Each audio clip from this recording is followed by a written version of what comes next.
नमोस्तु गुरुदेव, नमोस्तु गुरुदेव, नमोस्तु गुरुदेव। और गुरुदेव, मैं प्रथम चरण में कुछ उपस्थित जिज्ञासुओं को यहाँ आमंत्रित करना चाहता हूँ। बोलो जी। श्रीमती सोनिया सिंघई कटनी, उसके बाद तैयार रहेंगी कुमार जिनांसी जीविका सिंघई कटनी। मुनिद्वय के चरणों में मेरा त्रिवार नमोस्तु। महाराज श्री, मेरा प्रश्न है कि पहले बच्चों को डांट डपट कर उनको समझा दिया जाता था, वो बड़ों की बात मानते थे, परंतु आजकल बच्चों को डांटने डपटने के लिए मना किया जाता है। पहले उन्हें बड़ों का डर होता था, परंतु आजकल बच्चा तो माँ बाप से कम डर होता है उन्हें। तो महाराज जी, किस तरह उनको समझाएं कि वो उन्हें हमारी बात बिना डांटे डपटे समझ में आ जाए। ये बात बड़ा बहस का विषय है कि बच्चों का हम लालन पालन किस तरीके से करें, पुराने तरीके से या आज के तरीके से। मेरी राय में मारपीट डांट डपट बहुत अच्छी बात नहीं है। हालांकि पुराने लोग ठुक पिट के बहुत ठीक हुए हैं, हम सब लोग उसमें शामिल हुए हैं, लेकिन फिर भी ये बहुत अच्छी चीज़ नहीं है। एक प्रकार की हिंसा है, इनसे बचना चाहिए, पर ज़्यादा लाड प्यार भी ठीक नहीं है। बच्चों को आंखों का लिहाज सिखाना चाहिए। प्रारंभ से बच्चों का लालन पालन इस तरीके से होना चाहिए ताकि बच्चे आपकी हिदायतों को एक बार में ही मान लें। वो अनावश्यक जिद न करे और मन माफिक प्रवृत्तियां न करे। यदि इतनी सजगता और सावधानी हो और भावनात्मक रूप से जागरूक रहते हुए बच्चों को ध्यान दिया जाए तो बच्चे नहीं बिगड़ सकते। ज़्यादा लाड प्यार आज बहुत सारी समस्याएं उत्पन्न कर रहा है। हम तो ये देख रहे हैं कि पहले बच्चे माँ बाप से डरते थे, अब तो उल्टा होने लगा है। तो ये बड़ी सोचने लायक व्यवस्था है, हमें इस पर ध्यान देना चाहिए। कुमार जिनांसी जीविका जैन सिंघई कटनी, उसके बाद तैयार रहने कुमार आकिंचन जैन कटनी। नमोस्तु गुरुदेव, नमोस्तु गुरुदेव। मेरा प्रश्न ये है कि आजकल हमें सब लोग खाने पीने के बारे में ही टोकते हैं कि ये मत खाओ वो मत खाओ। क्या जैन धर्म का संबंध सिर्फ खाने पीने से ही है? बिल्कुल ठीक बोल रही हो। जैन धर्म का संबंध सिर्फ खाने पीने से कतई नहीं है, और केवल खाने पीने की बात धर्म के नाम पर नहीं करना चाहिए। लेकिन मैं तुमसे एक बात पूछता हूँ, अपने स्वास्थ्य का ध्यान रखना चाहिए कि नहीं? रखना चाहिए। जो चीज़ें हमारे स्वास्थ्य के विरुद्ध है उनको हमको खाना चाहिए क्या? नहीं। अगर तुमसे कोई कहता है फास्ट फूड मत खाओ, जंक फूड मत खाओ, कुरकुरे चिप्स मत खाओ, तो किस लिए रोकता है? तुम्हारे सेहत के लिए कि केवल तुम्हें धर्म के नाम पर रोकता है? सेहत के लिए। हाँ, सेहत के लिए। सेहत के लिए। तो हेल्थ कॉन्शियस होना जरूरी है कि नहीं? जरूरी है। तो फिर धर्म के नाम पर मत करो ये सब काम, ये अपने शरीर के स्वास्थ्य के नाम पर करो। तो जैन धर्म केवल खाने पीने के नियंत्रण की बात नहीं करता। जैन धर्म हमारे तन को स्वस्थ, मन को मस्त और आत्मा को प्रशस्त बनाने की बात करता है। समझ गए? हमारा शरीर अस्वस्थ रहेगा तो क्या करोगे? अभी गटर सटर खाओगे, समझ गए ना? फिर कल कुछ खाने ही लायक नहीं बचोगे तो क्या होगा? बीमार पड़ जाएंगे।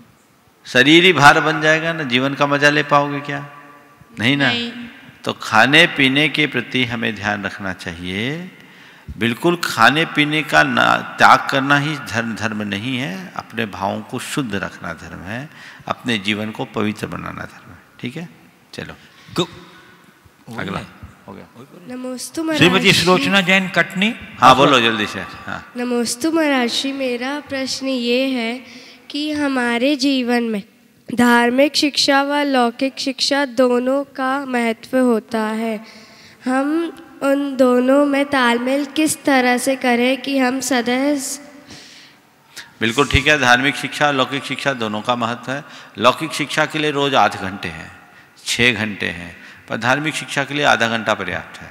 अगर रोज आधा घंटा धार्मिक शिक्षा लो और उसको प्रयोग में लो तो तुम्हारा जीवन परिपूर्ण हो जाएगा। रोज नहीं ले पाओ तो साप्ताहिक पाठशाला में धार्मिक शिक्षा जरूर लो। लौकिक शिक्षा से हमारा ज्ञान बढ़ता है और धार्मिक शिक्षा से हमारा जीवन बनता है। इसलिए हमें अपने जीवन को बनाने के लिए धार्मिक शिक्षा जरूर करनी चाहिए। श्रीमती सुलोचना जैन कटनी तैयार रहेंगे। कुमारी साक्षी जैन तिलकमा वाली कटनी। नमोस्तु महाराज जी, नमोस्तु महाराज जी, नमोस्तु महाराज जी। मेरा प्रश्न यह है कि जीवन में अकाल मरण नियत है कि अनियत? हाँ, जीवन में अकाल मरण नियत है कि अनियत? कई बार बोल चुका। हर अकाल मरण का प्रसंग हमारे जीवन में नहीं आए, ऐसा क्या करना चाहिए? बस सावधानी से जीवन जियो। अकाल मरण होता है, आगे बढ़ो। इस विषय में कल ही परसों बताया, आगे बोलो। हाँ चलिए, हमारी साक्षी जैन। गुरुवर के चरणों में मेरे और मेरी परिवार की तरफ से त्रिवार नमोस्तु नमोस्तु नम। महाराज जी, हर व्यक्ति के अंदर किसी ना किसी प्रकार का फोबिया होता है, तो हम इसको हटाने के लिए क्या करना चाहिए? मेरे अंदर भी कई प्रकार के फोबिया हैं। देखो, जो भी फोबिया हैं उन फोबिया से बचने के लिए हमको चला करके उनका सामना करने का प्रयास करना चाहिए, ताकि धीरे धीरे डर मिटे। जैसे एक को छिपकली से फोबिया था, छिपकली देखते ही छिपकली शब्द सुनते ही कांपते थे, रोल एकदम उछल ले, और 30 साल की उम्र। तो मैंने, जब मुझे मालूम पड़ा तो मैंने एक छिपकली की, प्लास्टिक की छिपकली मंगवाई, उसके पास रखा, उसको देखा, बोले क्या हो रहा, उछले बिचके, लेकिन वो रखते रखते धीरे धीरे उनका वो फोबिया ख़त्म हो गया। फिर साथ ही भावना योग करने से भी हम फोबिया से पूरी तरह अपने आप को बचा सकते हैं और मुक्त हो सकते हैं। जिस चीज़ से ज़्यादा डर लगता है और कुछ होता है, उसका बार बार सामना करते रहें तो ये सब कुछ हो सकता है। ओम नमोस्तु महाराज। गुरुदेव, अगला प्रश्न रीठी कटनी मध्य प्रदेश से कुमारी मयूरी जैन का है। कह रही हैं, गुरुदेव, लोग बुराई करें या गलत बोलें तो हम दुखी हो जाते हैं, लोग तारीफ करें, अच्छा बोलें तो हम खुश हो जाते हैं। महाराज जी, ऐसा क्या करें कि हमारे सुख दुख का स्विच दूसरों के हाथ में न होकर हमारे खुद के हाथ में हो? यही तो हमारी कमजोरी है। कोई तारीफ करते हैं हम खिल जाते हैं, और टिप्पणी होती है हम एकदम खौल जाते हैं। ये हमारे मन की दुर्बलता है। जो इस दुर्बलता को दूर करता है वही अपने आप पर नियंत्रण रख सकता है। अपने मन की स्विच अपने हाथ में वही रख सकते हैं जिनके अंदर आत्म नियंत्रण है, जो निमित्तों से अप्रभावित रहने की क्षमता अपने भीतर जागृत करते हैं, और जो प्रतिक्रिया रहित जीवन जीने के आदी और अभ्यासी होते हैं, वे ही ऐसा कुछ कर पाएंगे। आगे। पूज्य गुरुदेव, इंदौर मध्य प्रदेश से श्री महेंद्र जैन पत्रकार कह रहे हैं, गुरुदेव, कि गलतियों में सुधार किया जा सकता है, गलतफहमियां दूर की जा सकती है, स्वयं में सुधार कर सकते हैं, पर दूसरों की जो हमारे प्रति नकारात्मक सोच होती है उसमें हम क्या कर सकते हैं? गुरुदेव मार्गदर्शन। देखिए, हम जो कुछ भी कर सकते हैं अपने भीतर कर सकते हैं। सामने वाले को बदलना कठिन है, स्वयं को बदलना बड़ा सरल है। तो हम खुद को बदलने की कोशिश करें, अपनी पूरी शक्ति खुद के परिवर्तन और रूपांतरण में लगाएं, जिससे हम अपने जीवन को सार्थक उपलब्धि तक पहुंचा सके। और अगर किसी के मन में हमारे प्रति कुछ नकारात्मकता है तो उससे अप्रभावित रहने की एक ही कला है कि हम उसके प्रति ज़्यादा सकारात्मक बने। पूज्य गुरुदेव, जबलपुर मध्य प्रदेश से श्री सुनील जैन गांधी जी कह रहे हैं, महाराज श्री, इंसान दुनिया में सब कुछ खरीद और बेच सकता है, पर दो चीज़, एक सुख और दूसरा दुख, ना इंसान खरीद पाया है न बेच पाया है। दुख बेचने जाओ तो कोई खरीदार नहीं मिलता, कोई लेना ही नहीं चाहता, और सुख खरीदने निकलते हैं तो कोई बेचना नहीं चाहता। ऐसा क्यों है? इसमें दुनिया सब बिकता है तो ये क्यों नहीं? गुरुदेव, हमारी शंका का समाधान। देखिए, सब चीज़ें खरीदने बेचने की चीज़ें हैं, पर सुख दुख आदि की नहीं। सुख बांटने की चीज़ है और दुख सहने की चीज़ है। जीवन में जब भी कोई ऐसा निमित्त आए, हमारे पास सुख हो, हम औरों के लिए सुख बांटें, और जब भी दुख हो तो उसको सहें। न हम दुख बेच सकते हैं न सुख खरीद सकते हैं। गुरुदेव, इंदौर मध्य प्रदेश से विजय बाकलीवाल कह रहे हैं, महाराज श्री, बुद्धि और बुद्धिमत्ता में क्या फ़र्क है? बुद्धि भेदभाव भी कराती है और भेदभाव से निवृत्त भी कराती है, तो भेदभाव से निवृत्त भी कराती है, निवृत्त। तो बुद्धिमत्ता क्या कराती है? कृपया समाधान कर को पूरित करें। देखिए, बुद्धि और बुद्धिमत्ता में बड़ा मौलिक अंतर है। बुद्धि का मतलब है हमारे पास जानने, सोचने और विचारने की शक्ति, और बुद्धिमत्ता समयानुरूप विचारने और समझने की शक्ति। बुद्धि सामान्य ज्ञान है और बुद्धिमत्ता अंदर की समझ। ज्ञान हमें उलझा सकता है पर समझ कभी नहीं उलझाता। अंदर का विवेक होना चाहिए। तो बुद्धि उत्पाती बन जाती है पर बुद्धिमत्ता हमेशा हमारे लिए उपयोगी होती है। तो हम बुद्धि से बुद्धिमत्ता की ओर बढ़ने की कोशिश करें। पूज्य गुरुदेव, सागर मध्य प्रदेश से शशांक जैन कह रहे हैं, जैन धर्म ने इच्छाओं पर विजय पाने का संदेश दिया है, तो गुरुदेव भावना और इच्छा में क्या अंतर है? अपने लक्ष्य की प्राप्ति के लिए क्या हमें इच्छा नहीं रखनी चाहिए? रखनी चाहिए तो किस प्रकार करनी चाहिए? बहुत अच्छा सवाल है। पहला सवाल, भावना और इच्छा में क्या अंतर है? भावना हमारे संस्कारों से उत्पन्न होते हैं। हमारे मन में हर पल शुभ अशुभ भाव होते हैं और भावना ही आगे चल कर के हमारे अंदर के सोच या विचार में परिवर्तित हो जाती है और वही सोच इच्छा का रूप धारण कर लेती है। भावना तब तक केवल भावना है जब तक उसके साथ कोई संकल्प न जुड़े। भावना के साथ जब कोई संकल्प जुड़ जाता है तो वही भावना इच्छा में परिवर्तित हो जाती है। हमारे हृदय में प्रतिपल न जाने कितने प्रकार के भाव या भावनाएं उमड़ते रहते हैं, लेकिन इच्छाएं उतनी नहीं होती। पर जिन भावनाओं को हम पकड़ लेते हैं, जिनके साथ हमारा कोई संकल्प जुड़ जाता है, वो भावनाएं इच्छा में परिवर्तित हो जाती है।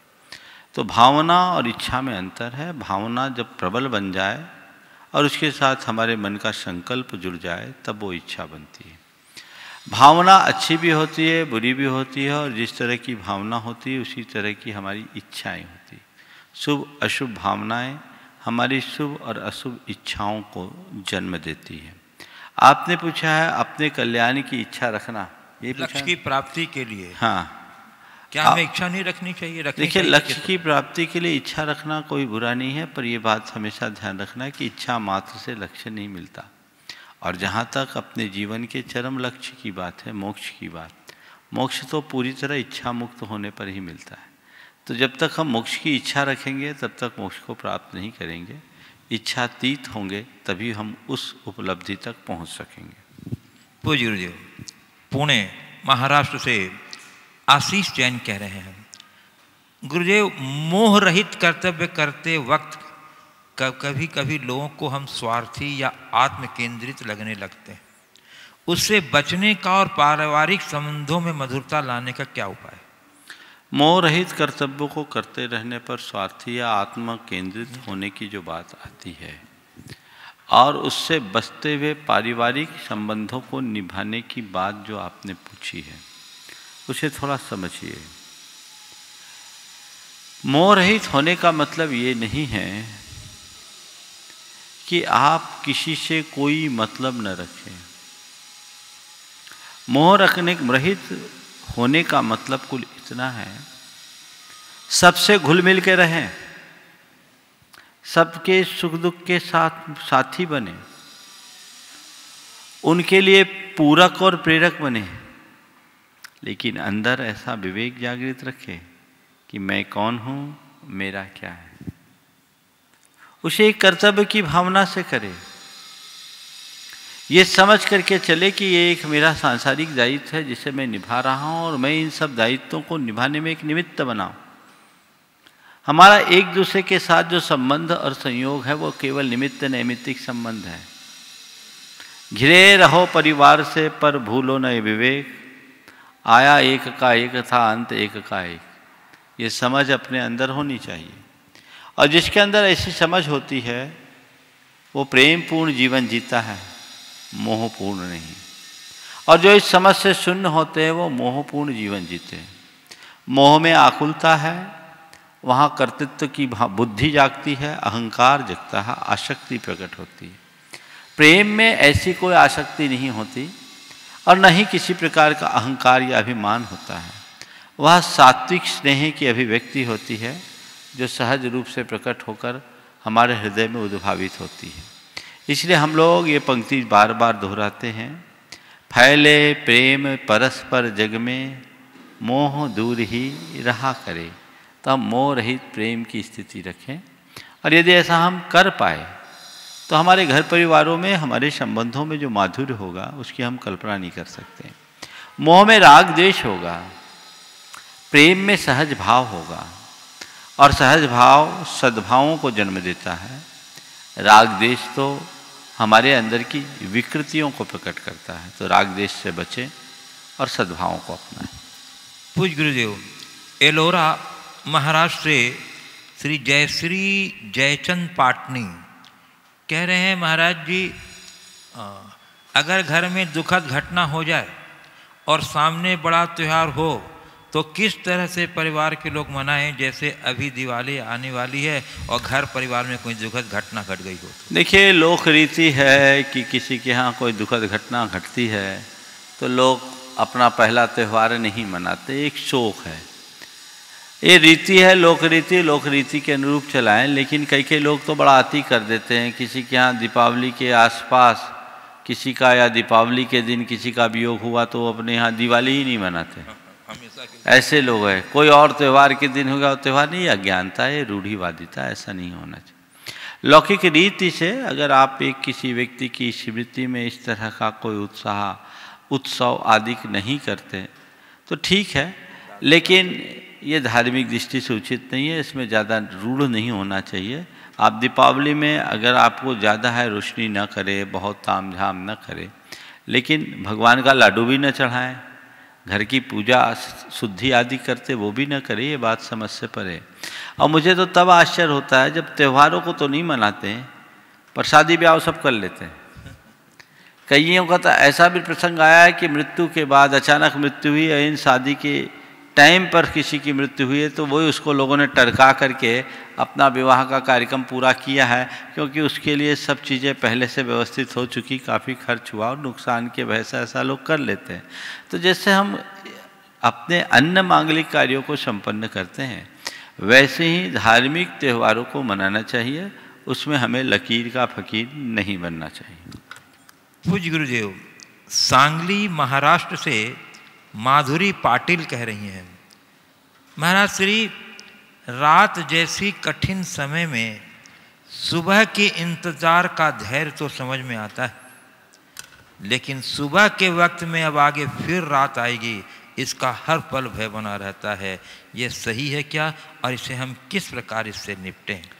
ये बिल्कुल नकारात्मक नज़रिए का फल है। रात हो घनी तो सुबह के इंतज़ार में रात को बिताएं, और सुबह हो तो रात की चिंता में दिन को बिताने की जगह सुबह दिन भर में वह सब कुछ कर ले जो रात में आपके लिए सहायक बने, और फिर रात होने से पहले अपने साथ एक दिया का प्रबंध कर ले। जब हमें पता है रात अवश्यंभावी है तो इससे पहले अंधेरा आए, अगर हमने अपने पास दीपक का इंतजाम कर रखा, दीप जला लिया तो रात क्या बिगाड़ेगा। तो यदि एक लंबी रात्रि को व्यतीत करने के बाद हमने सुबह का सत्कार किया है तो दिन सुबह हमारे लिए बहुत बड़ा समय है, बड़ा लंबा कालखंड है। उस सुबह का हम सही उपयोग करें और उस सुबह का उपयोग करके उसका सच्चा लाभ उठाएं। फिर रात आनी है तो उससे पहले हम उसका प्रबंध कर ले तो वो रात हमारे लिए दुख भरी कभी नहीं बनेगी।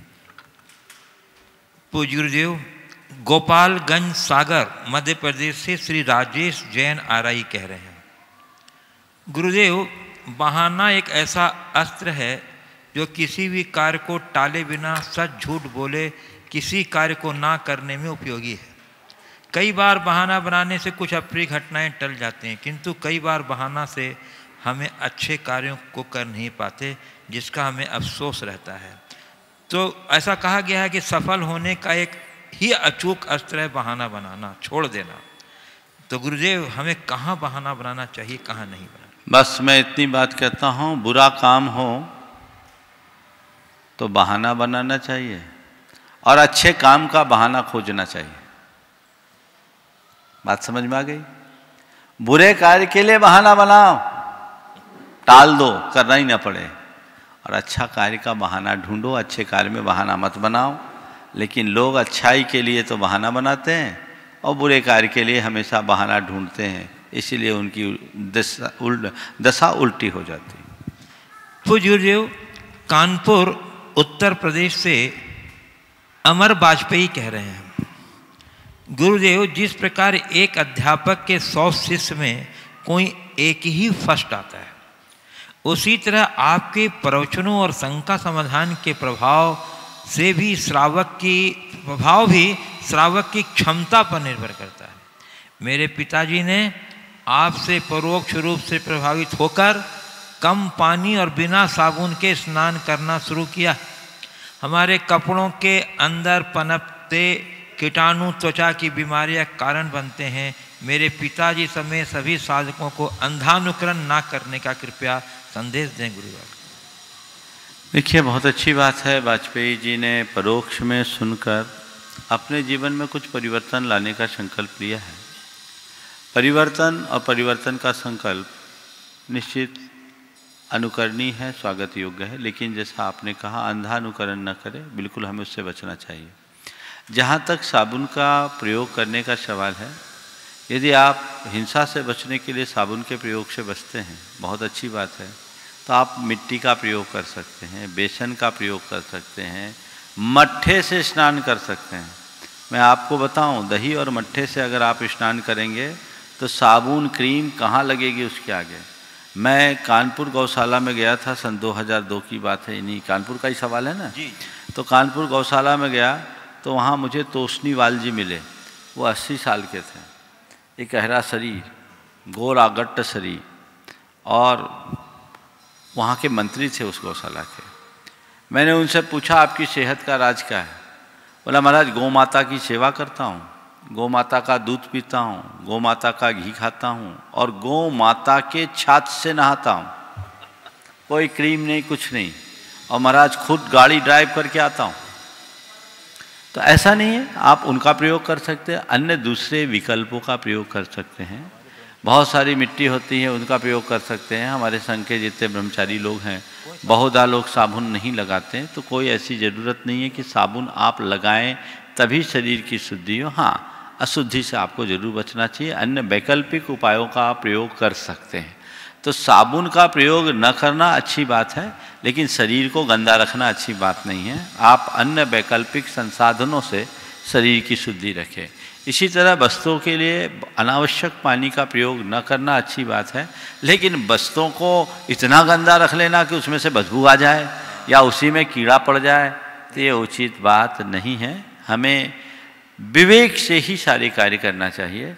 इसलिए उनसे कहो, उनके पिताजी सुन ही रहे होंगे, निश्चित इस बात का ध्यान रखेंगे।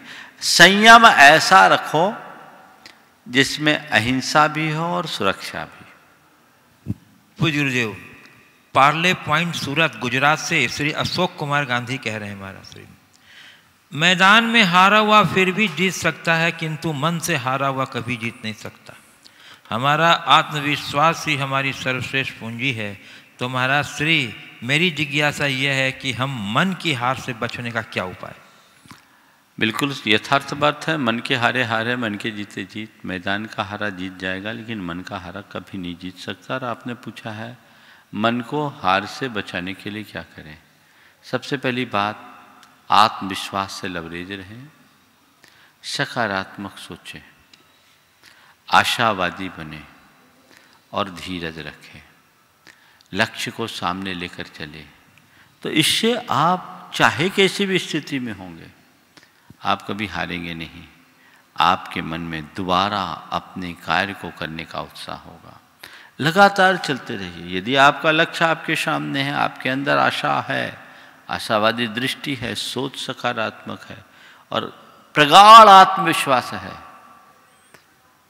साथ में धैर्य है, पेशेंस है, तो आप इन सब कार्यों को बखूबी पूरा कर सकते हैं। गुरुदेव, उपस्थित जिज्ञासुओं को अभी चलने दें। गुरुदेव, कटनी मध्य प्रदेश से धर्म भावना समिति कटनी के निर्देशक श्री सेठ सुभाष जी जैन कह रहे हैं, गुरुजी मनुष्य स्वार्थ बगैर कुछ भी नहीं करता, यहाँ तक कि धर्म भी।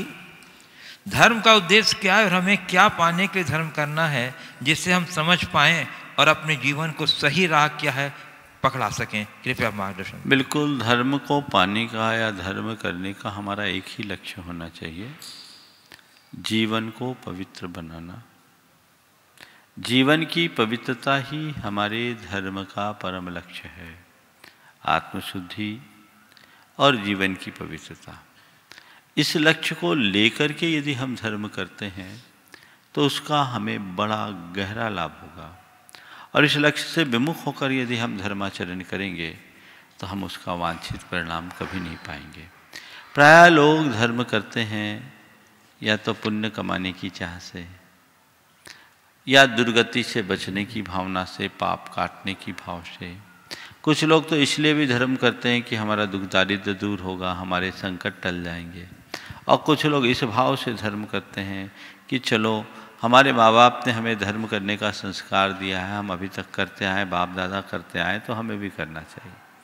दरअसल ये चारों धर्म के सच्चे दृष्टिकोण नहीं है, उद्देश्य भी नहीं।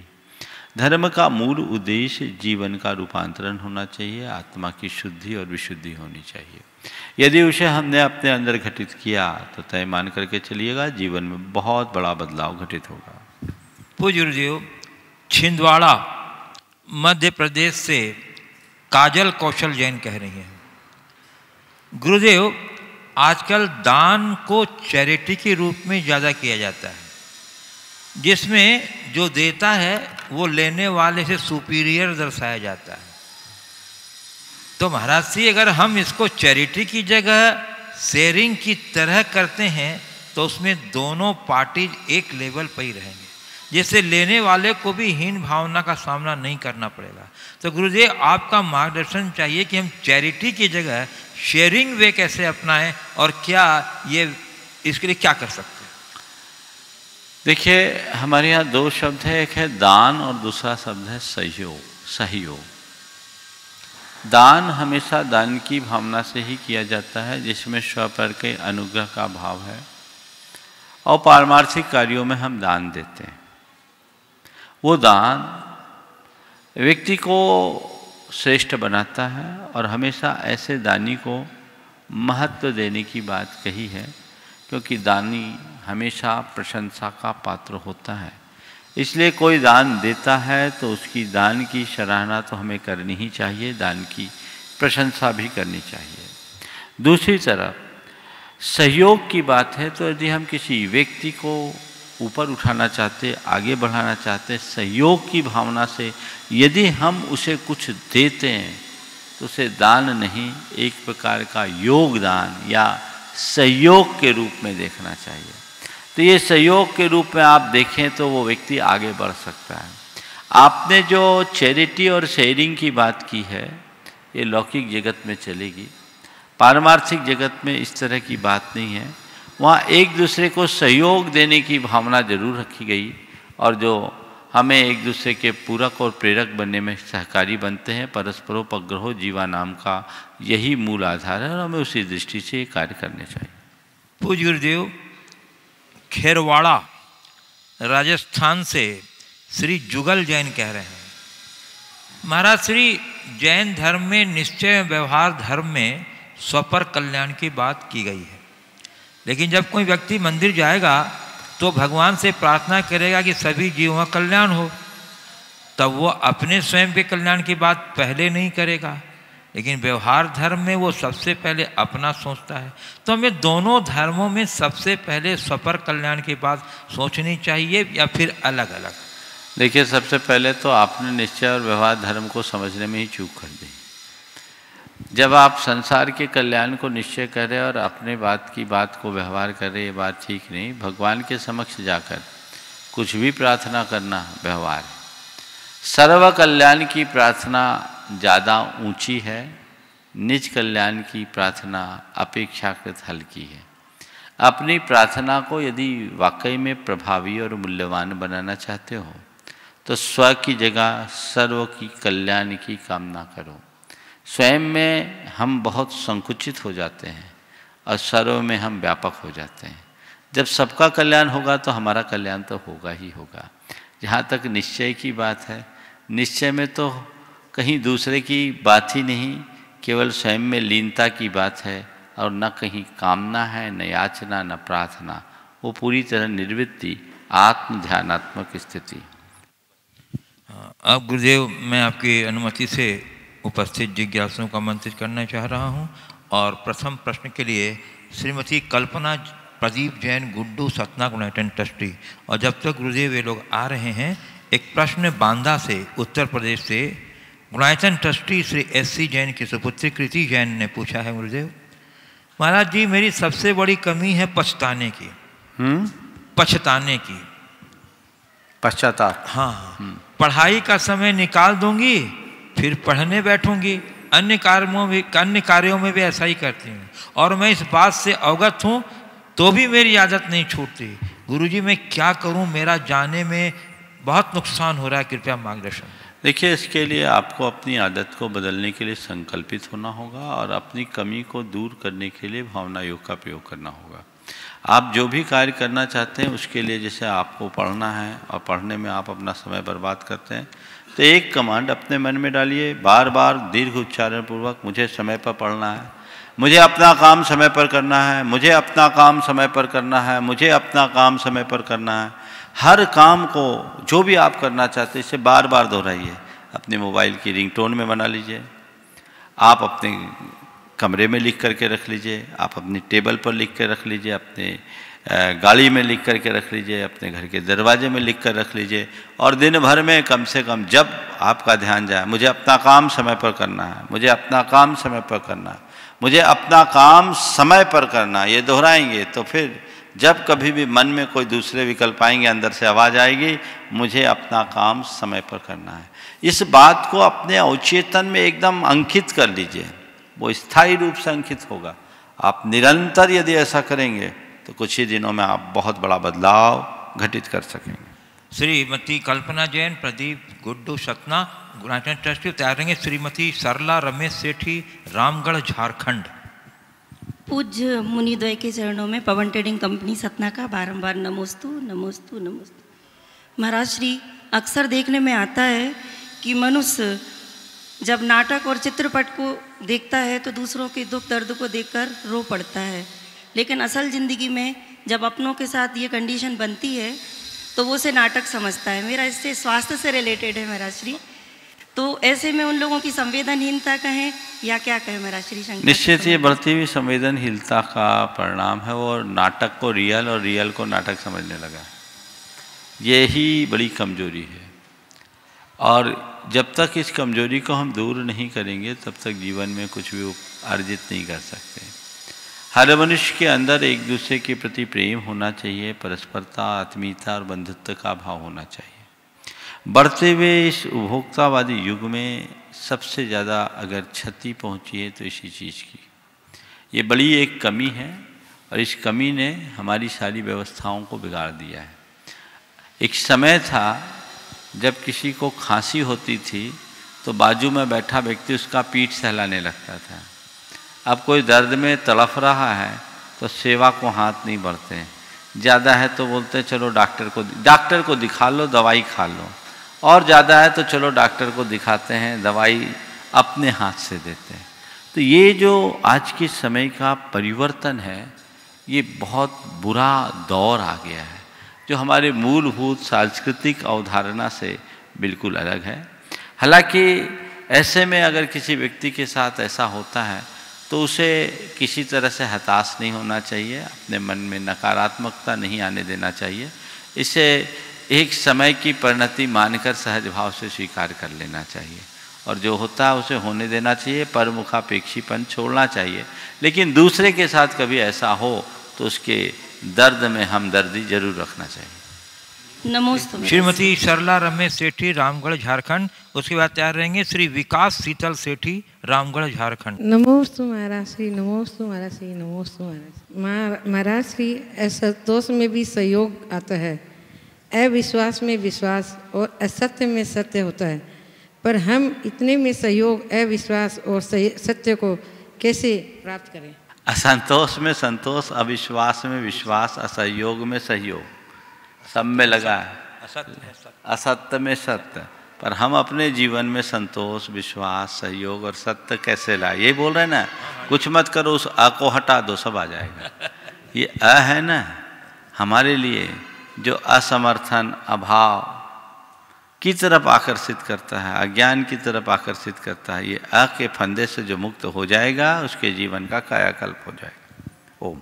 विकास शीतल सेठी, रामगढ़ झारखंड। और उसके बाद तैयार रहेंगे कुमार मुनीश जैन, सुपुत्र वरुण प्रियंका जैन, ग्वाटन ट्रस्टी, मुंबई। नमोस्तु महाराज श्री, नमोस्तु नमोस्तु। मैं विकास सेठी, रामगढ़ झारखंड से। महाराज श्री, मैं पिछले 20-22 वर्षों से लोगों को वास्तु से संबंधित परामर्श देता आ रहा हूँ, पर एक सवाल हमेशा कॉन्ट्राडिक्शन का जो रहता है, वो मैं आपसे उस पर मार्गदर्शन चाहता हूँ। जैसे मंदिर के लिए तो वास्तु एक अलग वास्तु चलता है, जहाँ हमें भगवान का मुख कहाँ हो वो सब आप मार्गदर्शन करते हैं, पर आजकल जो प्रचलन है, लोग अपने घरों में भी एक पूजा घर बनाते हैं, और उस पूजा घर में भगवान का मुख वो कैसे रखें, इससे संबंधित जब वो प्रश्न पूछते हैं, तो मैं तो अपने ऊर्जा के आधार पे जो प्रवाह होती है, वो मेरा फोकस होता है कि आपका मुख इम्पॉर्टेंट ज़्यादा है उस वक्त, क्योंकि भगवान तो चहुँ दिशा है, तो आप अपने मुख को पूर्व या उत्तर की ओर रख के दर्शन करें। पर महाराज श्री, कई लोगों का ये मानना है कि भगवान का मुख फिर दक्षिण या पश्चिम होना सही नहीं होता, तो इस पर मैं आपसे मार्गदर्शन चाहता हूँ। उत्तम यही है कि भगवान का मुख पूर्व या उत्तर हो, यानी दक्षिण या पश्चिम की दीवार की तरफ हो, और भगवान यदि पूर्वमुखी हैं तो पूजा करने वाले उत्तरमुखी बने, और भगवान यदि उत्तरमुखी हैं तो पूजा करने वाले पूर्वमुखी बन करके करें। नमस्ते। चलिए, कुमार मुनीश जैन, मुंबई। और उसके बाद तैयार रहेंगी श्रीमती रीता जैन, कटनी। नमोस्तु महाराज श्री। मेरा प्रश्न ये है कि मन रूपी चाइना में पाप रूपी कोविड-19 उत्पन्न हुआ और कषाय रूपी पुअर इम्यूनिटी के कारण शरीर रूपी विश्व में फैल गया। वाह, बहुत सुंदर। महाराज श्री, 10 धर्म रूपी इम्यूनिटी को कैसे बढ़ाएं और पुण्य रूपी वैक्सीन को कैसे बनाएं, जिससे पाप रूपी कोविड-19 जड़ से खत्म हो जाए? बहुत सुंदर। 10 धर्म रूपी इम्यूनिटी को कैसे बढ़ाएं, पुण्य रूपी इम्यूनिटी वैक्सीन कैसे पाए कि पाप रूपी कोविड-19 को जड़ से उखाड़ फेंकें। बहुत अच्छी बात है। देखिए, 10 धर्म रूपी इम्यूनिटी को बढ़ाने के लिए कुछ नहीं करना है, निरंतर भावना भानी है। समझ गए? भावनाओं का काढ़ा पियो, निरंतर तुम्हारी इम्यूनिटी बढ़ेगी। इसका नित्य अभ्यास करोगे तो तुम्हारी इम्यूनिटी बढ़ेगी। जो नियमित 12 भावनाओं का चिंतन करते हैं और क्षमा आदि 10 धर्मों की भावनाएं भाते हैं, उनके अंदर ऐसी क्षमता बढ़ती है कि ये कषाय रूपी वायरस आकर हमारी इम्यूनिटी को तबाह नहीं कर पाता। और पुण्य रूपी वैक्सीन को पाने के लिए हमें और कुछ नहीं करना।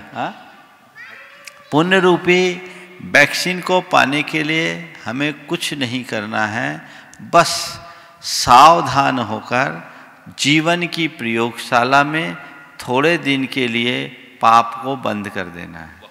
और पाप बंद करेंगे, जितनी जल्दी पाप बंद करेंगे, पुण्य की वैक्सीन उतनी जल्दी प्रकट होगी।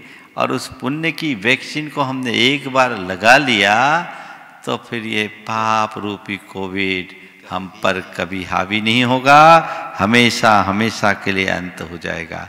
उस वैक्सीन के जो द्रव्य है ना पुण्य रूपी, तो उसके लिए एक ही उपाय है, दान करो, पूजा करो, शील का पालन करो, उपवास करो। ये 4 ऐसे साधन हैं जिससे पुण्य की वैक्सीन बनती है। समझ गए? दानम पूयाशील मुवासो सावियानम चौभ्यो धम्मो। ये जिसके जीवन में होंगे उसके जीवन में पाप कभी हावी नहीं हो सकेगा, और जो पाप से मुक्त होगा उसका जीवन निश्चित अच्छा होगा। नमोस्तु महाराज श्री। श्रीमती रीता जैन कटनी स्वात्याचार्य हैं, कुमार सरल जैन कटनी। नमोस्तु गुरुदेव। गुरुदेव, जगत के सारे कार्य प्रत्यक्षतः हम ही करते हैं, फिर भी कर्तव्य बुद्धि के से बचने के लिए क्यों कहा जाता है? बिना कर्तव्य बुद्धि से हम किस प्रकार किसी भी कार्य को अच्छी तरह अंजाम दे सकते हैं? जगत के कार्य हमारे द्वारा संपादित होते हैं, ये सत्य है, पर हम करते हैं सत्य नहीं, ये हमारा भ्रम है। हम कार्य करने में केवल निमित्त होते हैं, कार्य हमसे नहीं होता। समझ गए? आपने ये प्रश्न पूछा और मैं उत्तर दे रहा हूँ, ये केवल कहने की बात है। आपके अंदर भाव आया, आपने उसे प्रकट किया, मैं उसका उत्तर दे रहा हूँ, लेकिन आप उस उत्तर को स्वीकार करो, ये मेरे हाथ में नहीं, आपके हाथ में। हम एक दूसरे के लिए निमित्त बनते हैं, लेकिन निमित्त केवल निमित्त होता है, निमित्त के होने से कार्य हो या नहीं कोई जरूरी नहीं। एक कार्य की उत्पत्ति में बहुत सारे कारण जुड़ते हैं। आपने अभी सवाल किया और मैं उत्तर दे दूं, इतने काम से काम नहीं होगा। आपके हाथ में माइक हो और माइक ऑफ हो तो क्या आपकी आवाज़ मेरे पास तक आएगी? नहीं आएगी ना। माइक भी हो, सब कुछ हो, लाइट नहीं हो तो क्या हाँ आपकी आवाज़ मेरे पास तक आएगी? आपकी बोलने की बड़ी प्रबल इच्छा है लेकिन आपका गला काम न करे तो क्या आप बोल पाओगे? आपकी बोलने की प्रबल इच्छा है लेकिन क्या आपने सवाल किया, वो सवाल ही भूल जाओ तो बोल पाओगे? यही स्थिति मेरे साथ है। मैं आपको उत्तर भी देना चाहूँ लेकिन यहाँ भी अगर माइक ऑफ हो जाए तो क्या आपको उत्तर दे पाऊँगा? मेरा ध्यान इधर उधर चला जाए तो क्या मैं उत्तर दे पाऊँगा? कोई और ऐसा निमित्त आ जाए, कोई दूसरे तरह का व्यवधान हो जाए तो क्या मैं आपको उत्तर दे पाऊँगा? और कदाचित उत्तर दे भी दिया तो आपको समझा ही दूँ, ये कोई निश्चित तो नहीं है। तो एक कार्य की उत्पत्ति में कितने कारण बने? अरे मैंने पूछा और महाराज ने उत्तर दे दिया, क्या बात है? अकेले थोड़ी पूछे, कितनी सारी चीजें उसकी पृष्ठभूमि में जुड़ी है। इसलिए मनुष्य को हमेशा एक बात का स्मरण रखना चाहिए कि हम किसी भी कार्य के जनक नहीं हैं, घटक मात्र हैं। अपने आप को घटक मानो, जनक नहीं। एक कार्य की उत्पत्ति में अनेक कारण होते हैं। आप अपने आप को केवल कार्य की उत्पत्ति का घटक मान करके चलोगे तो जीवन में कभी अहंकार नहीं आएगा, और कार्य का जनक मानोगे तो सिवाय अहंकार के कुछ नहीं होगा। अहंकार दुख देता है, आकुलता देता है। इसलिए दुख आकुलता से बचना है तो इस अहंकारपूर्ण कर्तृत्व की बुद्धि से बचो और कर्तव्य की भावना से काम करो। कुमार सरल जैन कटनी स्वात्याचार्य रहना, कुमार अंश जैन मुंबई। गुरुदेव के चरणों में तिलकमा वाले परिवार का बारंबार नमोस्तु नमोस्तु नमोस्तु। गुरुदेव, मेरा प्रश्न ये है कि सफलता का मूल एवं सफलता की चरम अभिव्यक्ति क्या है? सफलता का मूल और उसकी चरम अभिव्यक्ति क्या है ना? सफलता का मूल दृढ़ संकल्प, कठोर परिश्रम, सकारात्मक सोच, आत्मविश्वास और अपने लक्ष्य की धुन सहित समर्पण। समझ गए? और सफलता का चरम रूप, जिस लक्ष्य को लेकर हम आगे बढ़े हैं उसकी उपलब्धि। कुमार अंश जैन मुंबई। और उसके बाद मैं गुरुदेव पूज्य गुरु श्री अरहत सागर जी महाराज चरण करुण में प्रार्थना करूंगा अपने उपयोगी प्रश्न के लिए। गुरुदेव, प्रातिहार क्या होते हैं और उनका महत्व क्या है? देखो, प्रातिहार क्या कहलाता है? भगवान के या तीर्थंकरों के महिमा बोधक चिन्हों को प्रातिहारी कहते हैं। समझ गए? क्या बोलते हैं? तीर्थंकर के महिमा बोधक चिन्हों को प्रातिहार कहते हैं। प्रातिहार जो तीर्थंकरों के साथ हमेशा बने रहे, प्रतिहारा इव प्रतिहारा, जो उससे तीर्थंकरों की महिमा बढ़ती है। वे 8 हैं। अशोक वृक्ष, 3 छत्र, भामंडल, दिव्य चमर, पुष्प वृष्टि, देवदुंदुभि, सिंहासन और दिव्य ध्वनि। ये 8 प्रातिहार तीर्थंकरों के होते हैं। जब वो समो शरण में विराजमान होते हैं उस घड़ी ये उनके साथ रहते हैं। जहाँ भगवान विराजमान होते हैं उनके मस्तक पर एक वृक्ष होता है, वह वृक्ष जिसके नीचे उन्हें केवल ज्ञान हुआ। देवों द्वारा रचित यह वृक्ष सदैव उनके मस्तक पर रहता है। अशोक वृक्ष उसे बोलते हैं क्योंकि वह वृक्ष सभी के शोकों को समाप्त करने का प्रतीक माना जाता है। और ये माने जाता है कि जैसे ये शोक रहित भगवान का अशोक वृक्ष है, जो भगवान की छाया में आएगा वह सब शोक रहित हो जाएगा। भगवान के शरीर से निकलने वाला जो वर्तुलाकार आभा मंडल है वो भगवान का भामंडल होता है, जो करोड़ों सूर्य के तेज से भी ज़्यादा प्रभावी होता है। इसी तरह भगवान के दोनों ओर देवों द्वारा दिव्य चंवर ढोरे जाते हैं। 32 दोनों ओर से 64 चंवर ढोरे जाते हैं, जो ऐसा लगता है मानो गंगा और जमुना जैसी 2 झरने भगवान के दोनों ओर झर रहे हैं। भगवान के मस्तक पर 3 छत्र होते हैं। वो तीनों छत्र भगवान के 3 लोक के अधिपति स्वामी होने का प्रतीक होते हैं। इसी तरह भगवान के जहाँ विराजमान होते देवों के द्वारा दुंदुभी नाद होता रहता है, नगाड़े आदि के वाद्य बजते रहते हैं, जो भगवान के इंद्रिय जय का प्रतीक होता है, वो उनके जयगान का प्रतीक होता है। और फिर भगवान के ऊपर देवों द्वारा पुष्प वर्षा निरंतर होते रहती है, जो ऐसा लगता है जैसे भगवान की वाणी ही प्रकट हो रही है। भगवान एक सिंहासन पर विराजमान होते हैं। भगवान के नीचे सिंहासन होता है जो उनके पुरुषार्थ और पराक्रम को प्रकट करता है, 3 लोक के आधिपत्य को उनका प्रकट करता है। और वो भगवान उससे 4 अंगुल ऊपर विराजमान होते हैं। और समय समय पर भगवान की दिव्यवाणी खिलती है, जो 1 योजन तक सब तरफ फैलती है। तो ये भगवान के 8 प्रातिहार होते हैं। अब परम पूज्य गुरुदेव श्री अरहत सागर जी महाराज के चरण कमलों में प्रार्थना है उपयोगी प्रश्न के लिए। बोलो। नमोस्तु महाराज श्री। देखा जाता है कि दुनिया में हर तरह की नस्लें तैयार हो रही हैं महाराज श्री। दुनिया में देखा जाता है कि हर तरह की नस्लें हो रही तैयार, जैसे कि जानवरों में देखी जाती है, तरह तरह के कुत्ते आ रहे, बिल्ली आ रहे, सूअर आ रहे और भी अन्य चीज़ें। लेकिन महाराज श्री आदमियों की अच्छी नस्लें कैसे तैयार हों, इसमें आपका क्या सजेशन है जिससे वो अपने जीवन में संस्कारों की अच्छी पुस्तक गढ़ सकें और एक नेक इंसान बन सकें? कृपया मार्गदर्शन दीजिए महाराज। बहुत ही बेहतरीन सवाल महाराज जी ने उपस्थित किया है। सबकी नई नई नस्लें बन रही है, एक अच्छे इंसान की नस्ल को कैसे तैयार किया जाए, ये बड़ी आयुग की एक बड़ी विडंबना है कि हम औरों की नस्ल तो बना रहे हैं पर इंसान को बहुत दूर भगा रहे हैं।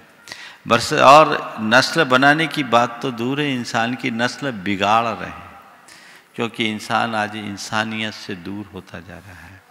जब तक मनुष्य मात्र के भीतर हम मनुष्यता की प्रतिष्ठा का पुनीत कार्य नहीं कर लेते, तब तक हम मनुष्य को बचा नहीं सकते।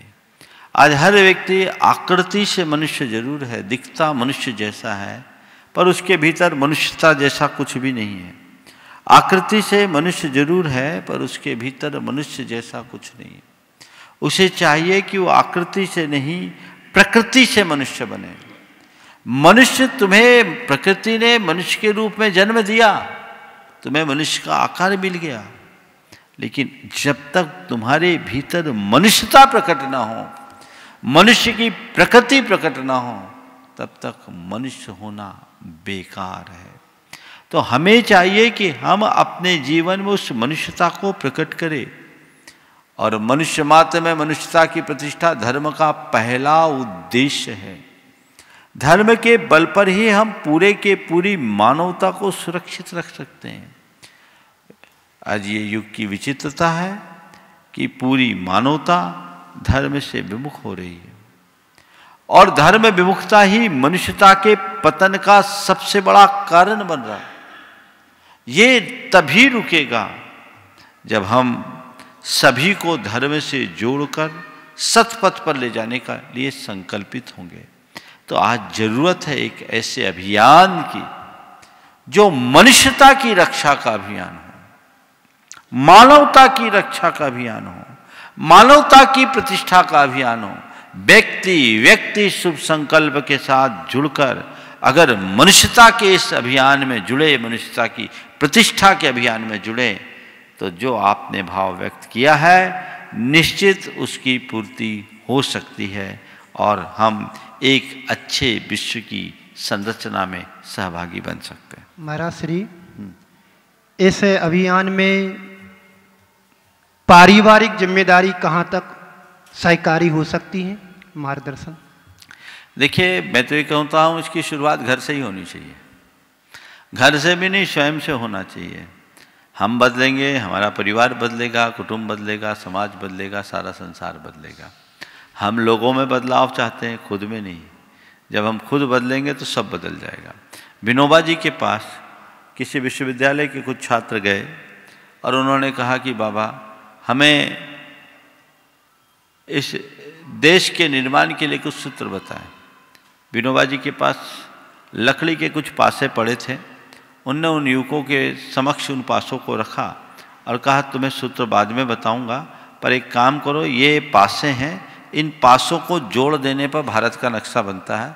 तुम भारत का नक्शा बना दो तो हम देश बनाने का सूत्र तुम्हें देंगे। विनोबा जी ने जो दिया भारत का नक्शा, तो खींचना भी बड़ा मुश्किल है, स्केच करना भी मुश्किल है।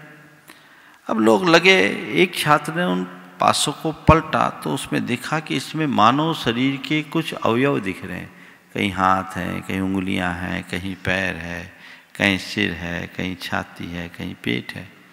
तो उसने एक एक को पलटा और पलट करके क्या किया, भारत का नक्शा भले ही ना देखे, आदमी के शरीर को तो जानता है। तो उन पासों में सिर के स्थान पर सिर के अंग वाला पासा रख दिया, पैर के स्थान पर पैर वाला, कंधे के स्थान पर कंधे वाला, हाथ के स्थान पर हाथ वाला, अंगुलियों के स्थान पर अंगुलियों वाला, जहाँ जो आवश्यक था वो लगा दिया। थोड़ी देर में एक आदमी का नक्शा बन गया। और जैसे आदमी का नक्शा बना, उसने उसको पलटा तो देखा दूसरी तरफ देश का नक्शा बना था। विनोबा जी ने कहा, बस मैं यही कहना चाहता हूं, अगर तुम देश को बनाना चाहते हो तो पहले इंसान को बना दो, आदमी को बनाओगे, देश अपने आप बन जाएगा। हम स्वयं को बदलेंगे, सारा संसार बदलेगा, और हम स्वयं से उसकी शुरुआत करें, संसार निश्चित बदलेगा। समय आप सबका हो गया। इस सत्र को परम पूज्य गुरुदेव के चरणों में नमन अर्पित करते हुए यहीं पर विराम दे रहा हूँ। बोलिए परम पूज्य आचार्य गुरुवर श्री विद्यासागर जी महाराज।